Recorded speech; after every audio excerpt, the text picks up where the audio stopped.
Саламатсыздар ма балалар? Бүгін 16 қыркүйек.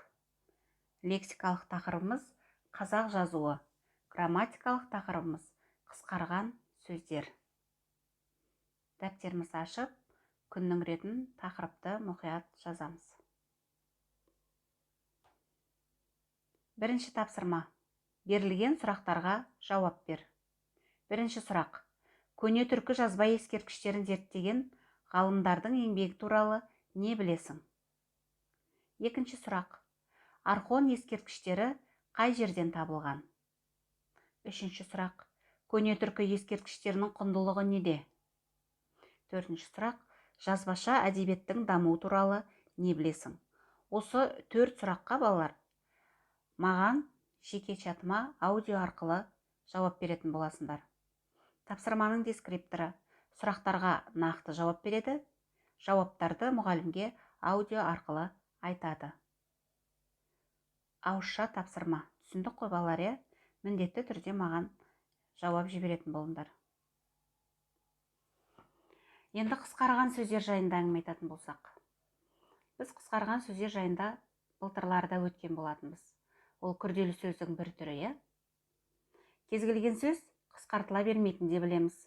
Тек қана күрделі атаулар ғана қысқарады. Шартты түрде қысқарту арқылы жасалған күрделі атауларды қысқарған сөз деп атаймыз. Қысқарған сөздер 4 түрлі жолмен жасалады екен. Біріншісі, күрделі атаудың әр сөзінің басқа дыбысы алынады. Мысалға, ақш, Америка құрама штаттары. Немесе БОО, Біріккен ұлттар ұйымы. КХР, Қытай Халық Республикасы. Бұған тек өлшем атаулар бағынбайды. М метр, КГ килограмм, ММ миллиметр, Г грамм.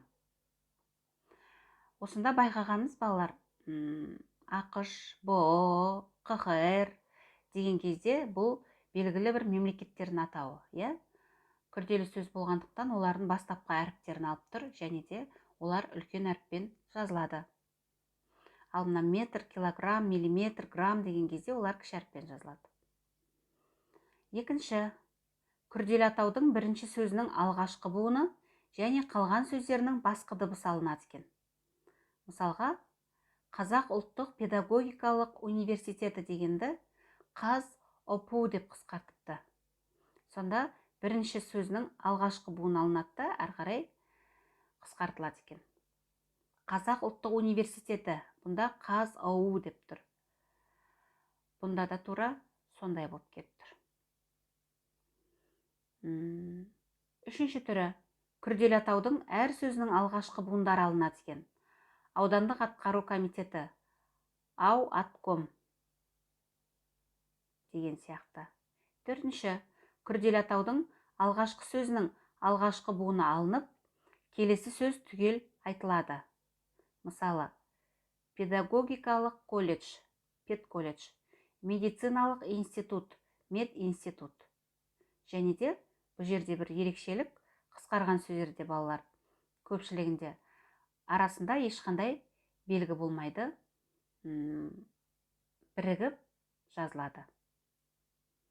Қысқарған сөздердің бұл айтылғандардан басқа ту 114, ан 24, сантиметр, километр, миллиметр, дециметр деген сияқты түрлері бар.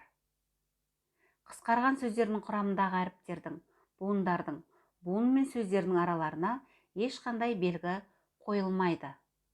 Яғни жаңағы айтып кеттім, біріккен сөз сияқты жазылады. Мына жерде ту 114, ан 24 дегенде белгі тұр ғой деп ойлап қалмаймыз. Бұндағы бұл ұшақтардың атаулары 114-24 деген оның белгісі болғандықтан арасына сызықша арқылы жазылып тұр. Ол қысқарған сөзге қатысы жоқ.